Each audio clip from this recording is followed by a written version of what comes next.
Good morning class 5। आज हम पढ़ेंगे संप्रदान कारकम। संप्रदान कारक किसे कहते हैं? तो संप्रदान कारक जो है दो शब्दों से मिलकर बना है, सम और प्रदान।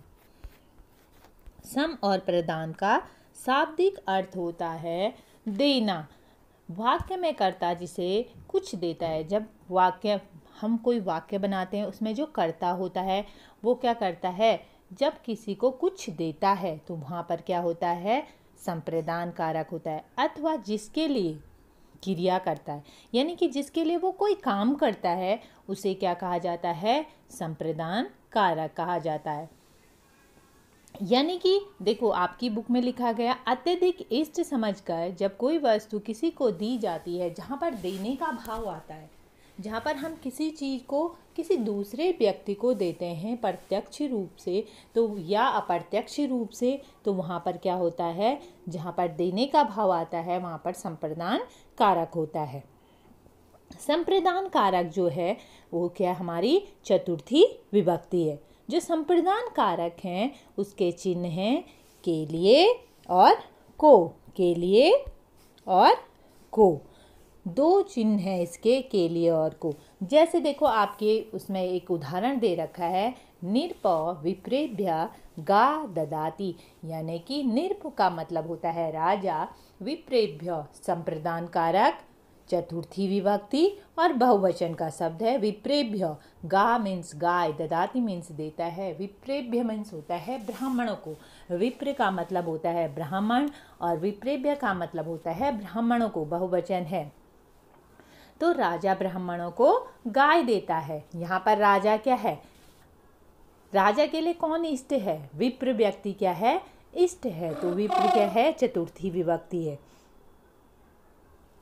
तो जहाँ पर देने का अर्थ होता है वहाँ पर क्या होती है? चतुर्थी विभक्ति है। जहाँ पर हम स्वेच्छा से किसी को दान करते हैं, यानी कि आप किसी को पेंसिल देते हो, रबर देते हो, कॉपी देते हो, तो वहाँ पर क्या है? चतुर्थी विभक्ति है। आप बोलते हो ये वाली चीज़, जैसे आप बोलते हो पेन के लिए, ये पेन मैं किसके लिए लेकर आया? राम के लिए लेके आया या श्याम के लिए लेके आया। आप अपने दोस्तों के लिए कुछ लेकर आते हो और उसे वो देते हो, तो वहाँ पर भी क्या होता है? संप्रदान कारक होता है। ठीक है, आगे हम ये वीडियो देखते हैं।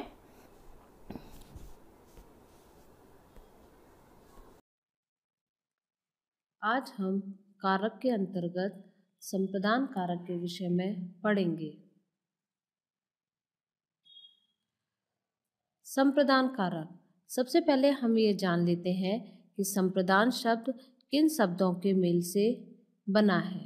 संप्रदान शब्द दो शब्दों के मेल से बना है, समधन प्रदान। अर्थात संप्रदान का शाब्दिक अर्थ होता है देना।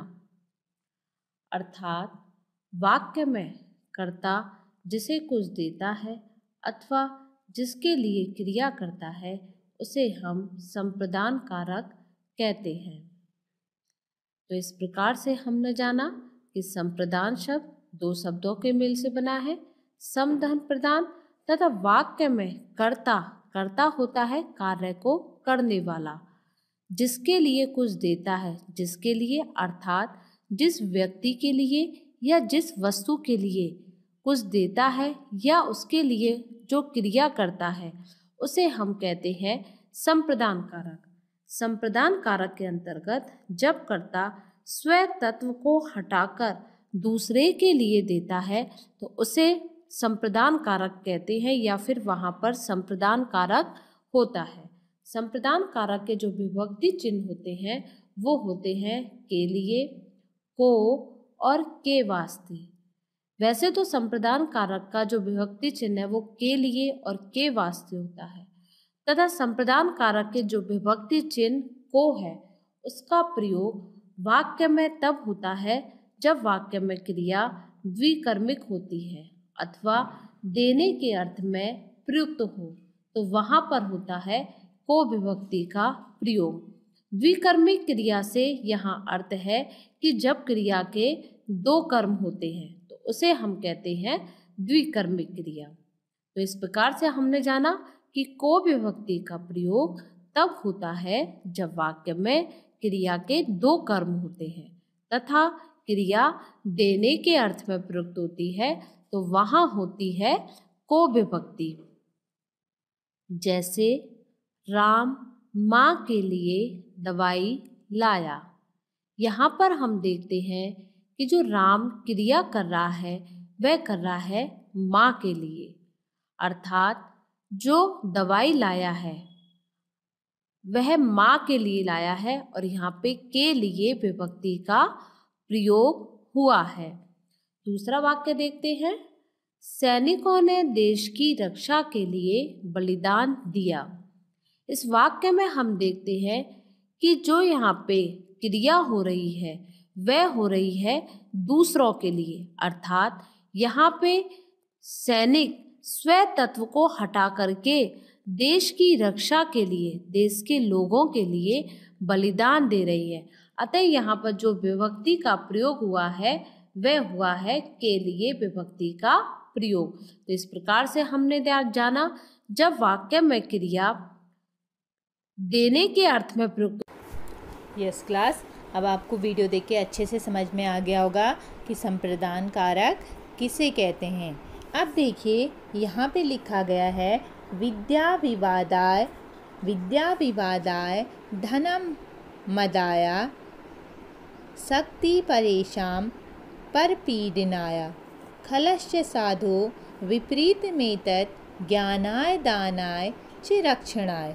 तो देखो बच्चों, विद्या विवादाय, विद्या मीन्स होता है ज्ञान, विवाद होता है लड़ाई झगड़े के लिए, धन यानी कि संपत्ति, मदाय का अर्थ होता है घमंड के लिए या दूसरों को दिखाने के लिए, शक्ति का मतलब होता है ताकत, परेशान दूसरों के लिए, परपीडनाय सताने के लिए, खलस्य का मतलब होता है दुष्ट, साधु का मतलब होता है सज्जन, विपरीत मेतत् यानी इसके विपरीत, इसका उल्टा, ज्ञानाय ज्ञान के लिए, दानाय दान के लिए, और चौ का मतलब होता है और, रक्षणाय रक्षा करने के लिए। अब देखिए इसके अर्थ को समझिए आप। अब देखिए यहाँ पे लिखा हुआ है विद्या विवादाय धनम मदाया। देखो अब ये शुरू कहाँ से हो रहा है, यहाँ से हो रहा है। खलस्य यानी कि जो दुष्ट लोग होते हैं उनकी विद्या क्या होती है, विवाद के लिए होती है, यानी लड़ाई झगड़े के लिए होती है। जो दुष्ट लोग होते हैं उनकी विद्या लड़ाई झगड़े के लिए होती है। धनम मदाय यानी जो धन होता है वो किसके लिए होता है, या तो दूसरों को दिखाने के लिए होता है या तो घमंड करने के लिए होता है। तो हम ये कह सकते हैं कि जो दुष्ट लोग होते हैं उनकी विद्या विवाद के लिए होती है और धन जो होता है वो घमंड के लिए होता है। शक्ति परेशान परपीडनाय, शक्ति उनकी ताकत क्या होती है, दूसरों को दुख पहुंचाने के लिए या दूसरों को सताने के लिए होती है। जो दुष्ट लोग होते हैं उनकी ताकत दूसरों को सताने के लिए होती है। साधो विपरीत मेतत्, इसके विपरीत, इसके उल्टे जो साधो जो सज्जन लोग होते हैं, ज्ञानाय वो उनका ज्ञान वृद्धि के लिए, दानाय दान दूसरों के लिए, और च रक्षणाय और रक्षणाय वो हमेशा क्या करते हैं, दूसरों की रक्षा करते हैं। तो इस श्लोक का शाब्दिक अर्थ हो गया कि दुष्टों का ज्ञान विवाद के लिए, संपत्ति दिखावे के लिए या घमंड के लिए या गर्व के लिए, कुछ भी कह सकते हैं हम यहाँ पे, के लिए, और शारीरिक शक्ति दूसरों को पीड़ित यानी दुखी करने के लिए होती है।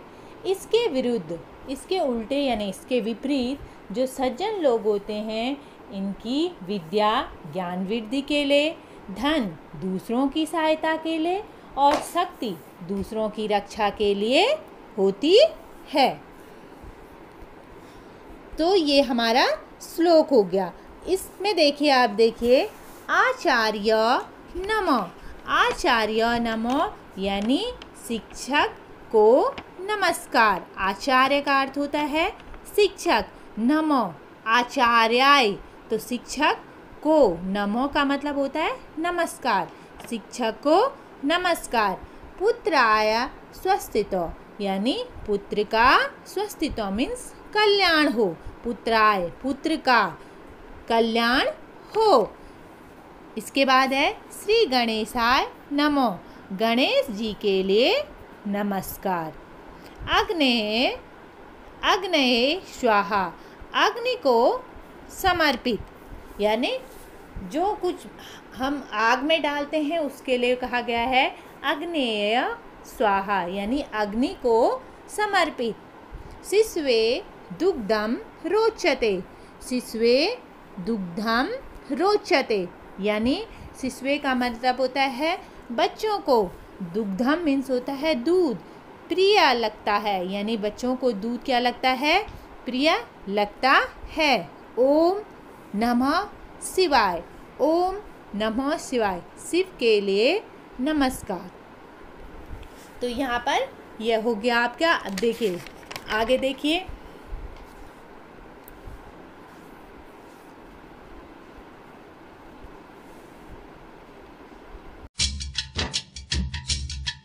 सुभाषितम्।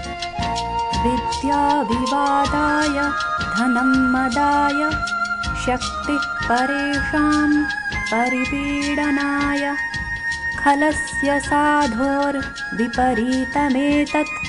ज्ञानाय दानाय च रक्षणाय। शुभं भूयात्।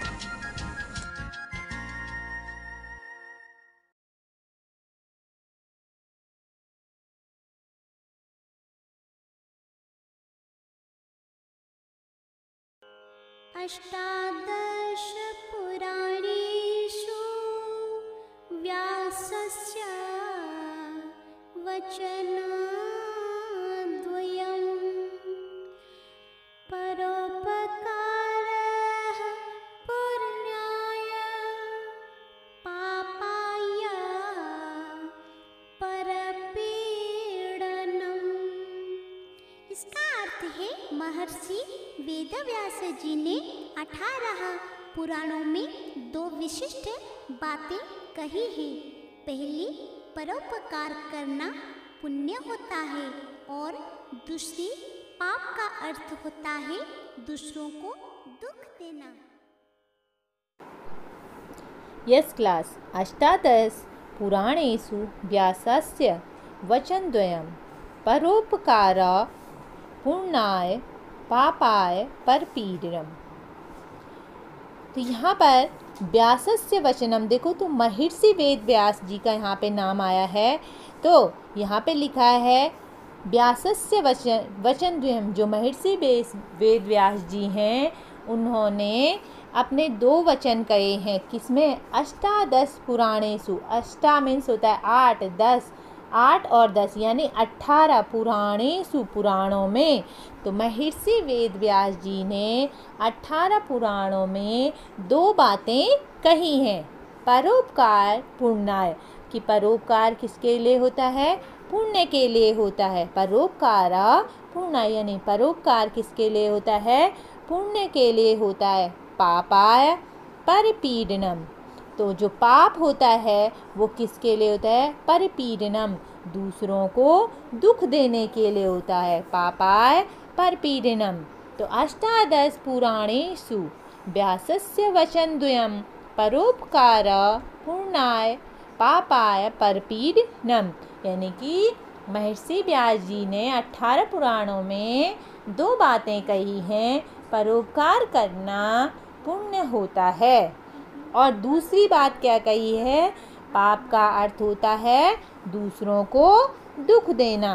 तो थैंक यू क्लास।